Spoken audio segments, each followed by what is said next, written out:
Hello everyone, this is Serious Trivia, and today we're continuing our Liu Bei's early life Let's Talk Lore series with episode 6 titled Joining Cao Cao. Now last time we ended as Liu Bei preemptively attacked Lu Bu's trade convoy and stole most of Lu Bu's gold in order to prevent Lu Bu from purchasing more war horses from the north. Naturally, Lu Bu responded in force as Gao Shun and Zhang Liao were sent to attack Liu Bei at Xiaopei. At the time, Gao Shun was a lieutenant in Lu Bu's army at Xiapi, best known for his retinue of camp breakers, while Zhang Liao was an administrator for Lu Bu in the northern parts of the Shu province. Both were skilled generals, and with their two-pronged attack against Xiaopei, Liu Bei had no chance, so Liu Bei asked Cao Cao and the imperial court for help. Cao Cao would send Xiahou Dun to reinforce Liu Bei's position at Xiaopei. But even with Xiahou Dun's reinforcement, Xiaopei would fall, as Liu Bei would be no match for Gao Shun and Zhang Liao. So once again, Liu Bei would be forced to flee, without his wives and kids, as they would be captured again and given to Lu Bu. Liu Bei would retreat east towards the imperial capital at Xuchang, but before arriving, he would bump into Cao Cao's main army at the princedom of Liang, as Xiahou Dun's reinforcement was only Cao Cao's first step, for Cao Cao had finally made up his mind about eliminating Lu Bu for good. Absorbing Liu Bei's remaining forces, Cao Cao and Liu Bei would march together in a joint campaign against Lu Bu, as Xiapi would become their main target. Roughly in October of 198, Cao Cao's army would arrive at Xiapi and encircle the city as a siege was set up. Lu Bu was given a chance to surrender before the siege, as a letter from Cao Cao was sent into the city ahead of the attack. Now Lu Bu initially did want to surrender, but his advisor, Chen Gong, argued fiercely against this. Obviously, there was a lot of personal motivation behind Chen Gong's stance, as he was the one initially to betray Cao Cao and invite Lu Bu into the Yan province for the coup, and after seeing what happened to Zhang Miao's clan, Chen Gong knew that death was the only fate that awaited him, so he desperately wanted Lu Bu to continue the resistance. Chen Gong claimed that Cao Cao would not be able to supply his large army for long, so their best plan would be to have Lu Bu lead a mobile force out of the city and break through the enemy encirclement. Then once behind enemy lines, Lu Bu can harass the enemy supply lines while Chen Gong defends the city. And once Cao Cao's forces ran out of food, their two forces can then attack Cao Cao from both sides and defeat Cao Cao. Hearing this, Lu Bu agreed and decided to not surrender to Cao Cao as the siege started. But when he was preparing his men to charge out of the city, his wife stopped him, as she argued that Chen Gong cannot be trusted, as he previously betrayed Cao Cao, even though Cao Cao had treated him with the utmost care. Conversely, we have not treated Chen Gong anywhere close to Cao Cao's level, and given Chen Gong's rumored linkage to Hao Meng's coup 2 years ago, how can we trust that he would not betray all of us once you leave the city? Thinking this over, Lu Bu decided to stay, as instead of having himself personally lead the charge out of the city to harass Cao Cao's supply lines from behind,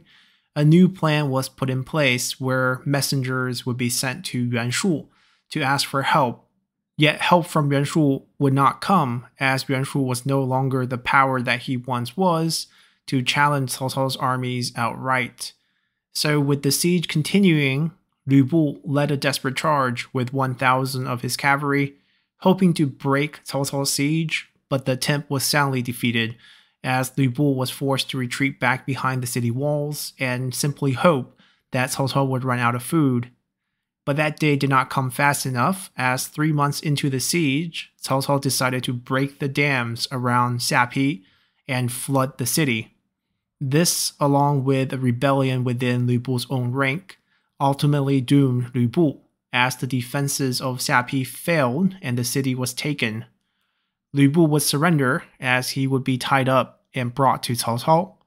Trying to plead for his own life, Lu Bu offered his services to Cao Cao, but Liu Bei, who was also present, reminded Cao Cao of the fates of Liu Bu's former masters in Ding Yuan and Dong Zhuo, and thus Cao Cao executed Liu Bu along with Chen Gong and Gao Shun, who both refused to surrender. Now at this time, Zhang Liao was still stationed in the northern parts of the Xu province as an administrator, and even though his forces were on their way to reinforce Liu Bu at Xiapi, they were not present when the city fell. So the romance story of how Guan Yu vouched for Zhang Liao's life never happened historically. The only thing that Guan Yu asked Cao Cao for during this campaign was for a woman,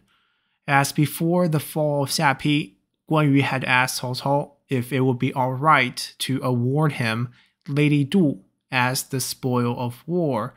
as he wanted to divorce his own wife at the time on the grounds that she was infertile.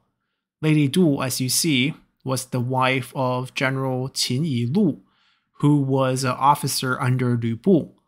But when Liu Bu sent Qin Yilu as an ambassador to Yuan Shu ended up gifting Qin Yilu a new wife in Lady Liu, who was distantly related to the imperial line. And this essentially meant a divorce for Lady Du, as she remained behind in Xiapi with her son, Qin Lang. And since Lady Du was well known for her beauty, it's no surprise that Guan Yu would ask for her, as he probably had his eyes on her when Liu Bu first took shelter under Liu Bei. But when the city fell, Cao Cao also took an interest in Lady Du, as Guan Yu's repeated requests piqued Cao Cao's interest in her. So instead of giving her to Guan Yu as he had previously agreed to, Cao Cao took one look at Lady Du and decided to keep her for himself, as Lady Du would go on to become one of Cao Cao's many concubines, as the two of them would actually have 3 kids in the future together, in Cao Lin, Cao Gun, and Princess Cao. Guan Yu was obviously not happy about this arrangement, but given his position, there was nothing he could do about it either. And much like Guan Yu, Liu Bei had essentially become one of Cao Cao's officers in this campaign, as without Cao Cao's aid, Liu Bei had no chance against Liu Bu. And with Liu Bu's defeat, Liu Bei would also be reunited with his family again, yet the Xu province would no longer be his, as Cao Cao would reclaim it for the imperial court. Liu Bei would have to return to Xuchang with Cao Cao, where he would get Liu Bu's former title in the General of the Left, but it would be very much an empty title, as aside from a small group of personal retinue, Liu Bei would no longer have his own forces to command. Now, Cao Cao did treat Liu Bei with extra respect, as it was said that while Liu Bei was in the capital, Cao Cao and Liu Bei would often ride in the same carriage and share the same floor mat when seated, and even though the famed romance story, where Cao Cao stated that only he and Liu Bei are true heroes over a drink, is not exactly historical, the actual historical event was quite similar, as Liu Bei was eating with Cao Cao one day, when Cao Cao proclaimed that only Liu Bei and himself are true heroes while Yuan Shao was not. Hearing this, Liu Bei dropped both his chopsticks and his spoon out of shock, as while this statement was flattering, it was also dangerous and concerning to hear this comparison from the ever-paranoid Cao Cao. This was especially true given that Liu Bei was secretly involved in the emperor's assassination plot against Cao Cao at the time, but that is a story for next time, as we'll dive into the famed Blood Edict assassination plot and Liu Bei's association with the event. So hopefully y'all have enjoyed this episode enough to hit that like button to help support the channel, and I'll see you all next time. Bye!